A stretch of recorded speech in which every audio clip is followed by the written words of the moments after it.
Slamming the door on State Question 820. The effort to allow voters to legalize recreational marijuana on November 8th was stopped in its tracks by the Oklahoma Supreme Court. Now, it doesn't mean voters won't eventually get to decide the issue, but its absence on this year's ballot promises to impact other political races. Nick Camper joins us live from the Capitol with the story. And Nick, I would imagine different political parties line up on different sides of this.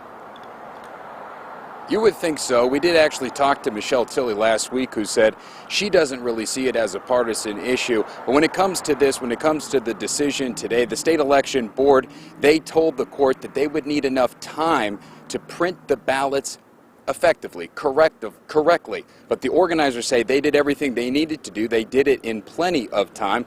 Ultimately, though, the Supreme Court ruled that Oklahomans are going to have to decide on this issue at a later election.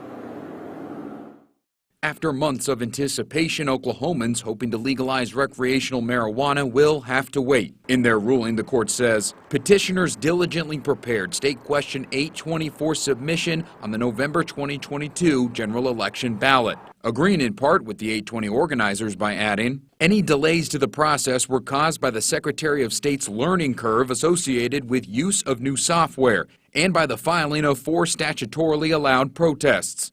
But ultimately, the court says that organizers of 820 have no clear legal right and respondents have no plain legal duty to put the petition on the November 8th ballot. Michelle Tilley is the campaign director for 820. She says in part of a statement, it is disappointing that a few people with their own political interests were able to use the process to prevent voters from voting on this in November. One of the 4 challenges to State Question 820 was about the ballot title. That's the summary voters read at the ballot box. That challenge was denied and the ballot title was approved, meaning a vote will happen at some point. Tilley says, this is a big deal. Now the petition phase is finished and Oklahomans will be voting to legalize recreational marijuana here, and we can soon realize all the benefits it will bring to our state. Yeah, the court did say that there will be a vote. It's just not going to happen right now. When will it happen? They said at the next general election after 2022, meaning probably 2024.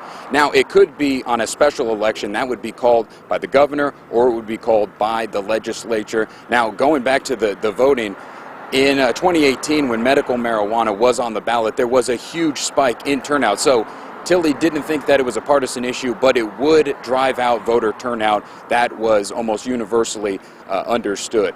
Live in Oklahoma City, Nick Camper, Oklahoma's News 4.